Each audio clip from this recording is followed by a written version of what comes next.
my dad. Kasi syempre, nag-start ako as a child actor. So, and so, kamukha ko rin si Papa. Correct. Nung baby ako. Are you as good as your father? Ang hirap. Paano sinasagot ang tanong? Hard, no? Yeah. But a good shadow. Yeah. A very, very good shadow.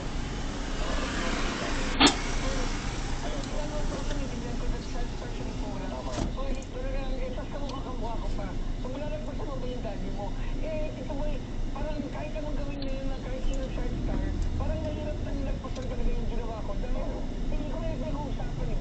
Hindi na ganun karami yung pelikula ngayon. At saka that age kasi, wala ka pang realization that you can be bigger, you can be smaller, you can be who you are. You know, without having to be in the shadow of your father.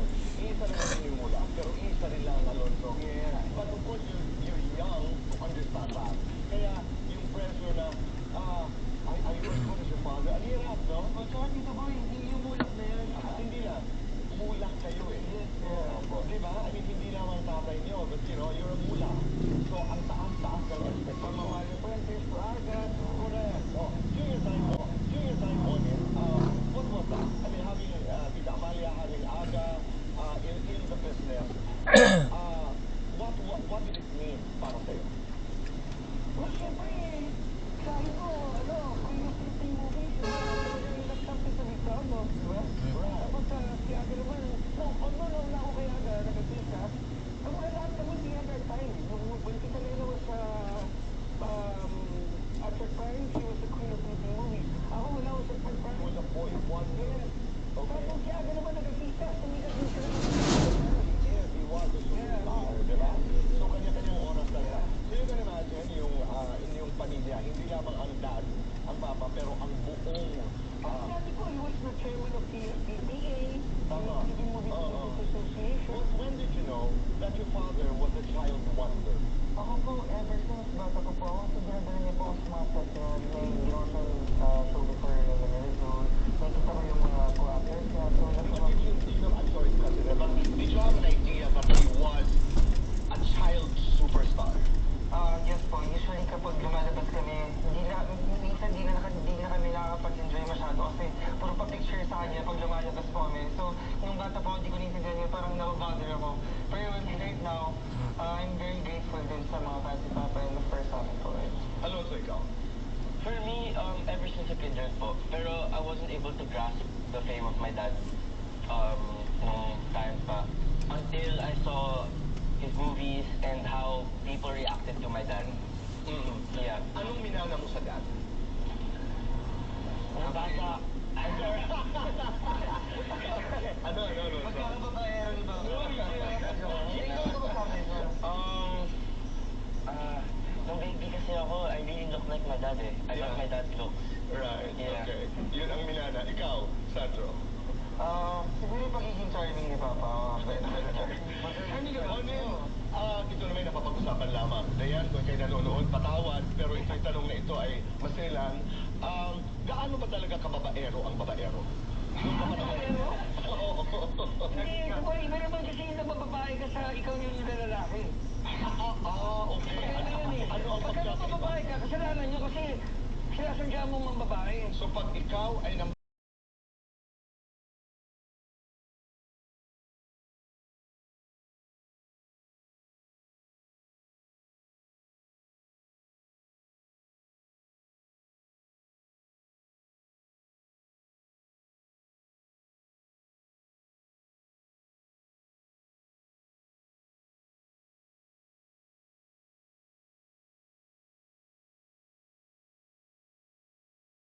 bahagi sa iyong dalawang anak, ano yun?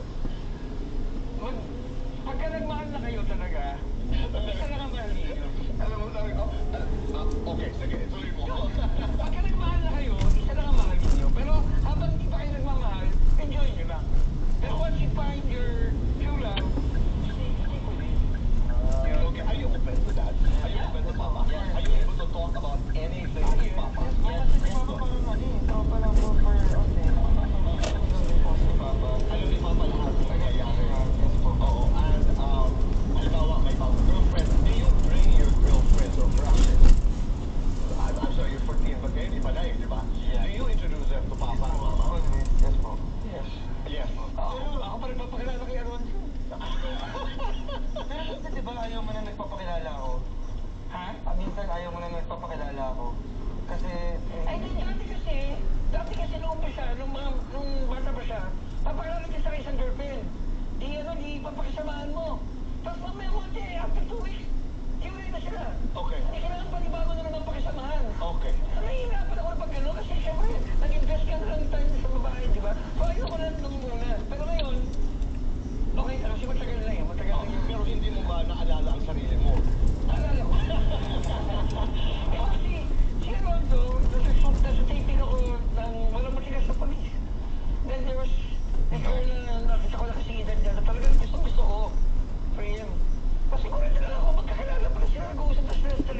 pumasok sa showbiz. Sabi ko, kung gusto mo mag-artista, sige, mag-artista ka, bahala ka. Basta hindi ako tutulong sa'yo. Pero nakita ko talaga nag-audition siya. He went through yung talagang normal na ano, na kailangan niyang pagdaanan para mag-artista. And nakuha siya ng GMA Sparkle. So, yun, parang sa kanya nun. Am I right that when you auditioned for Sparkle, you didn't even use the Mula family name? Hindi po alam ng Sparkle. Bakit?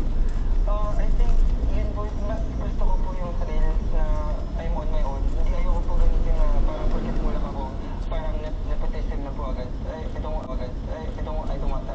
Gusto ko lang po parang on my own talent. Okay. Wow.